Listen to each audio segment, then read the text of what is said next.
ಬಳಪ ಹಿಡಿದ ಭಗವಂತ ಇರುತ್ತಾನೆ ನಮ ಸುತ್ತ, ಅವತಾರ ನಾನಾ ರೂಪವೋ. ನಮ್ಮೆಲ್ಲ ಹಣೆ ಬರಹ ತಿದ್ದಿ ಬರೆಯಲು ಕತ್ತಲೆಯಿಂದ ಬಂತ ನಮ್ಮ ಕೈಯ ಹಿಡಿಯುತ್ತ, ಕರೆದೊಯ್ದ ಬೆಳಕು ತೋರಲು. ನಯವಾಗಿ ಗದರೋದು ನಮ್ಮ ಬೆಳೆಸಲು.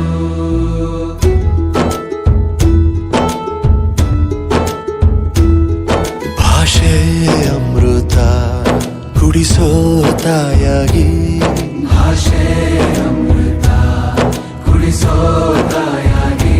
ಭವಿಷ್ಯ ಬರೆವಂತ ತಂದೇನೋ ಆಗಿ, ಬರೆವಂತ ತಂದೇನೋ ಆಗಿ. ಚಂದದ ಜೀವನನ ನೀಡಿರೋ ಗುರುಗಳು ನಮ್ಮ ಗುರುಗಳು.